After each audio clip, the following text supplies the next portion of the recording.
Hi, it's Michael Taylor from TrackWorthy, and this is our 2017 Volkswagen Golf GTI.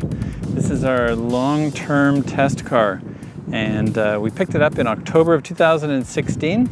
I've so far put about 8,000 kilometers on it, or about 5,000 miles, and it has been a great car to live with.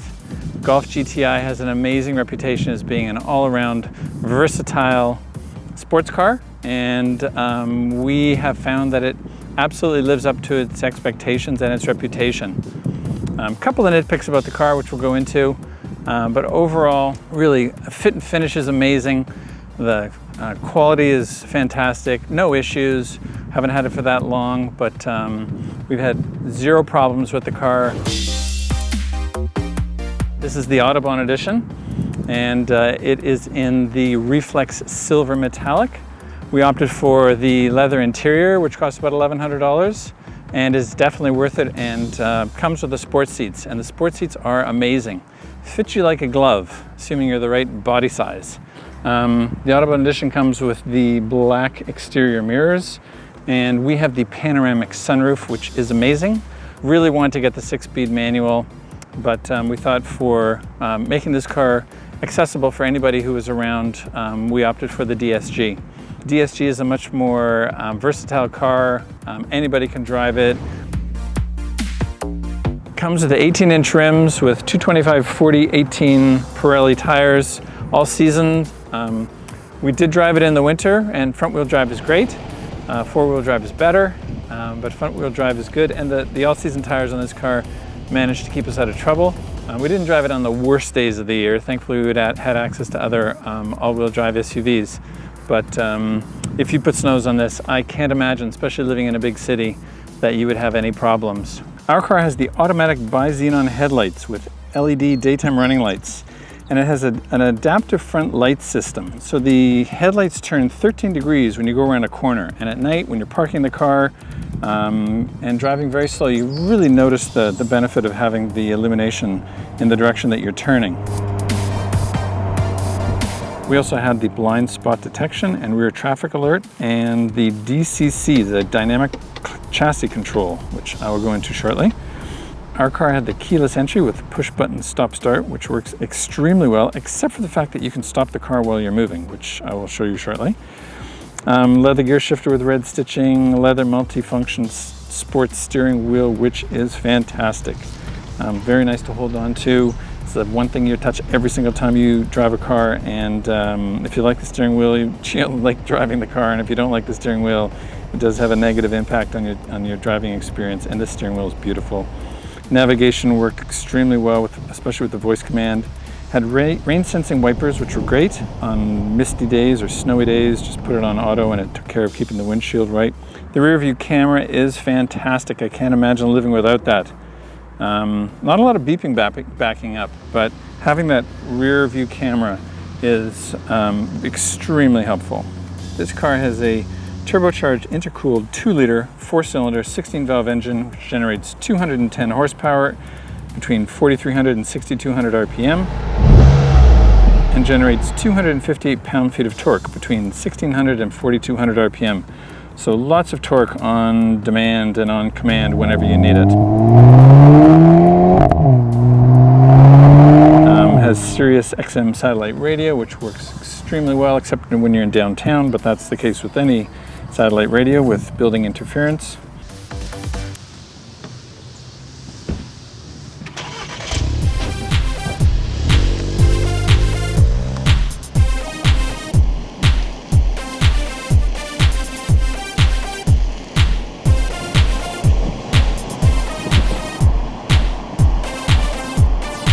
It's much quicker for us to talk about the couple of things we don't like, because if we told you what we like about this car, we'd be here forever. Generally speaking, fantastic car. You can't go wrong with it. Fit and finish, quality of the interior, drive, everything about this car lives up to its reputation. It is a fantastic car. But here's our nitpicks. So the DSG transmission works extremely well, except that it's never in the right gear, I found. When you put the car into drive, it goes into the default drive mode, which is fuel economy. So it blasts through the gears as quickly as it can, and before you know it, you're in 6th gear, and it sounds like you're driving a diesel. Even my wife commented on that. The other option is, once it's into drive, pull it back one more time and you've engaged sport, and a little S will show up on the dash. Once you're into sport mode, the car will continue to keep the revs above 2,000 RPM. So the car is constantly going between 2,000 and 3,000 RPM. And if you're traveling at just the wrong speed where the car doesn't know which gear to be in, it's constantly going between 2,000 and 3,000 RPM and going from second to third or third and fourth. And that is extremely tedious. So what I typically ended up doing was put the car into drive and then shift it over to the right, and that puts it into manual mode. If you accelerate very aggressively, even in manual mode, it will kick it down a gear. The happiest medium on this was to put it into manual mode and do it yourself. A standard transmission would have definitely taken care of that.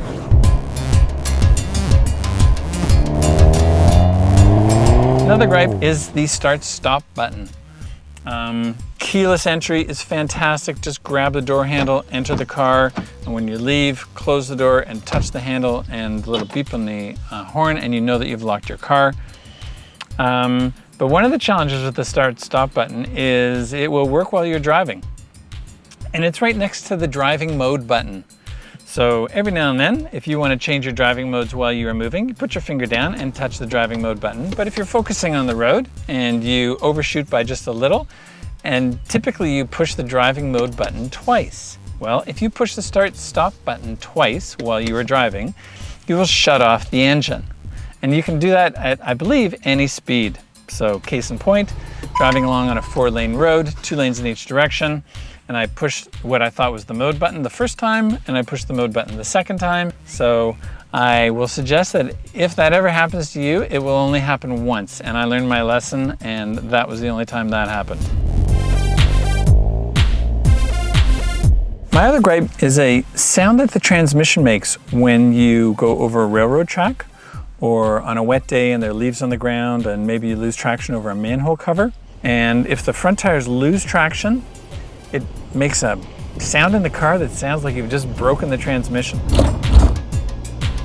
But as I said, generally speaking, fantastic car. It's lived up to its reputation. This is the first GTI that we've had as a long-term test car, and we wouldn't hesitate to get one again, especially the 5-door. Put the 2 back seats down, open up the hatch, and it is a little SUV. Tons of cargo capacity. You can put all sorts of stuff in there. Dogs, bags for weekend trips, equipment. Really, just a very versatile car, and you can understand why it's one of the best-selling performance cars on the road. So thanks for tuning in, and don't forget to check back regularly for lots of exclusive content at TrackWorthy, and drive safely.